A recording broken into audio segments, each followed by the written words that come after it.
په داسې حال کې چې یتیم او بې سرپرسته ماشومان د ټولنې له تر ټولو زیانمنونکو قشرونو څخه ګڼل کیږي. د هغوی ساتنه، ښوونه او روزنه د هر نظام اساسي مسؤلیت بلل کیږي. د همدې موخې لپاره د کار او ټولنیزو چارو وزارت د روزنیزو مرکزونو د پراختیا لړۍ چټکه کړې ده. د اسلامي امارت له بیا ځلې واکمنېدو وروسته د کار او ټولنیزو چارو وزارت توانېدلی چې په ټولو ولایتونو کې د هلکانو او انجونو لپاره جلا جلا روزنتونونه پرانیزي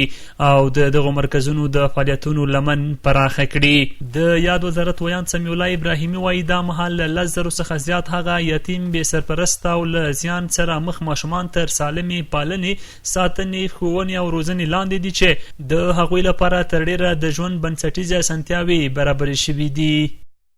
د هیواد په کچه د زیانمنو ماشومانو ستونزو ته د رسیدو لپاره د کار او ټولنیزو چارو وزارت د اسلامي امارت له راتګ څخه وروسته په ټولو ولایتونو کې روزنتونونه فعال کړي دي چې خوشبختانه د هلکانو ترڅنګ د یتیم او بې سرپرسته ماشومانو انجونو لپاره جلا روزنتونونه فعال شوي دي. هڅه کوي چې په دغو روزنتونونو کې د نورو امکاناتو او خدماتو ترڅنګ د دوی تعلیم او تربیې ته ځانګړې پاملرنه وشي چې خوشبختانه د شپېتو په شاوخوا کې دغه روزنتونونه فعال او تر دې دمه د 10,000 څخه زیات یتیم او بې سرپرسته ماشومان په دغو روزنتونونو کې جذب شوي دي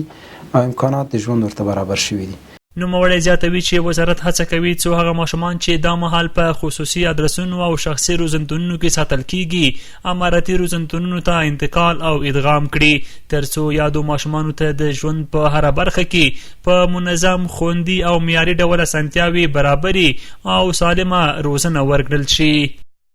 په دې وروستیو کې د کار او ټولنیزو چارو وزارت د دغو ماشومانو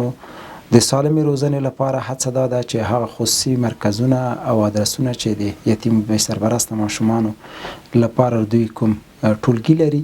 دغه ماشومان د کار او ټولنیزو چارو وزارت اړوند روزنتونونو ته جذب، انتقال او هلته ورسره د خصوصي مرکزونه مدغم شي ترڅو وکولای شو چې په معیاري توګه د دغو ټولو ماشومانو ستونزو ته رسیدنه وشي او هغه حقوق چې دوی ورته اړتیا لري د هغو لپاره ورته زمینه مساعده شي ترڅو له دغو حقوقو څخه دوی برخمن شي. د کارپوهانو په وینا د یتیمو او بې سرپرسته ماشومانو لپاره د معیاري روزنتونونو رامنځته کول نه یوازې د هغوی د فزیکي او رواني خوندیتوب سبب کیږي بلکې د ټولنې د راتلونکي د خوندي کولو لپاره هم مهم ګام بلل کیږي. دا اقدام کولی شي دغه ماشومان له ناوړه کارونو، بې تعلیمي او ټولنیزو ستونزو وژغوري او هغوی د ټولنې په ګټورو وګړو بدل کړي.